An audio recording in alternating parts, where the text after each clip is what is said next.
శర్మపై మరో వీడియోను ఆజ్ తక్ జర్నలిస్ట్ అరవింద్ ఓఝా తన ఎక్స్ హ్యాండిల్లో షేర్ చేశారు. ఈ వీడియోలో అజయ్ పాల్ శర్మ ఒక ఇంటి ముందు నిలబడి ఒక సామాన్య వ్యక్తిని చాలా రూడ్గా తిడుతున్నట్టు కనిపిస్తుంది. ఆయన మాట్లాడిన తీరుపై నెటిజన్స్ సీరియస్ అవుతున్నారు.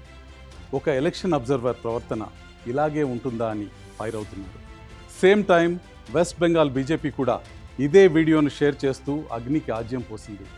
శర్మను ఉత్తరప్రదేశ్కి చెందిన ఎన్కౌంటర్ స్పెషలిస్ట్గా పొగిడింది.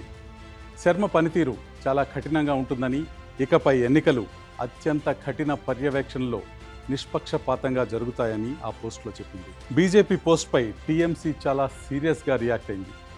శర్మాజీ, బెంగాల్ ఉత్తరప్రదేశ్ లాంటిది కాదు, ఏం జరిగినా దానికి భారీగా మూల్యం చెల్లించుకోవాల్సి ఉంటుందని ట్వీట్ చేసి ఒక వీడియోను కూడా వైరల్ చేసింది.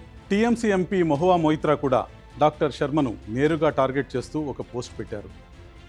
నా ఫెయిర్ అండ్ లవ్లీ బాబు, మేము నీ ఛోటా ఫ్యాంటా అండ్ బడా ఫ్యాంటా ఇద్దరిని హ్యాండిల్ చేయగల వ్యక్తులం. నీ హీరోజాన్ని కాస్త కంట్రోల్ చేసుకుంటే మంచిదని స్ట్రాంగ్ రియాక్షన్ ఇచ్చారు. మరోవైపు ఉత్తరప్రదేశ్ మాజీ ముఖ్యమంత్రి అఖిలేష్ యాదవ్ కూడా ఒక వీడియోను షేర్ చేసి వివాదం మరింత ముదిరేలా చేశారు. డాక్టర్ శర్మ వంటి అధికారుల అసలు రంగు తనకు పూర్తిగా తెలుసని పోస్ట్ చేశారు. తాము అధికారంలోకి వచ్చాక ఇలాంటి అధికారుల చీకటి పనులపై విచారణ జరిపి కఠిన శిక్షలు పడేలా చేస్తామని చెప్పారు. గతంలో ఉత్తరప్రదేశ్లో జరిగిన కొన్ని ఎన్కౌంటర్లను ప్రస్తావిస్తూ వాటిలో చాలా వరకు నకిలీ ఎన్కౌంటర్లేనని డాక్టర్ శర్మ పనితీరుపై తీవ్రమైన విమర్శలు చేశారు.